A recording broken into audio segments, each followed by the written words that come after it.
Hello there, athletes. Welcome back to Math Jamboree.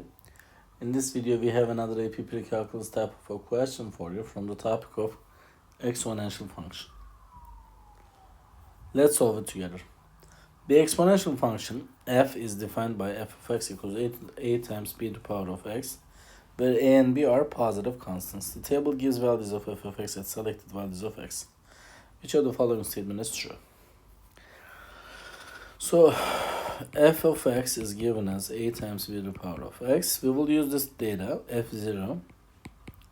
f0 is a times b to the power of 0 is equals to 2. So, a times b to the power of 0 means 1 is equals to 2. So, therefore, a must be equals to 2. We just found the value of a. What about the value of b? To find that, we will use the second data, f1. So f1 is a is 2 times b to the power of 1 is 6. 2b is 6. To get the value of b, we will divide both sides by 2. So b must be equals to 3. So in this case, b is greater than 1. So the choice A and D will be eliminated.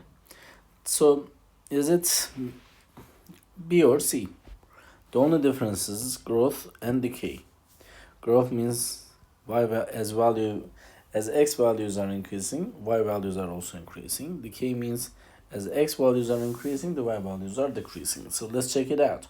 As x values are increasing, y values are increasing as well, because x's are from 0 to 4 and the y values are 2 to 162.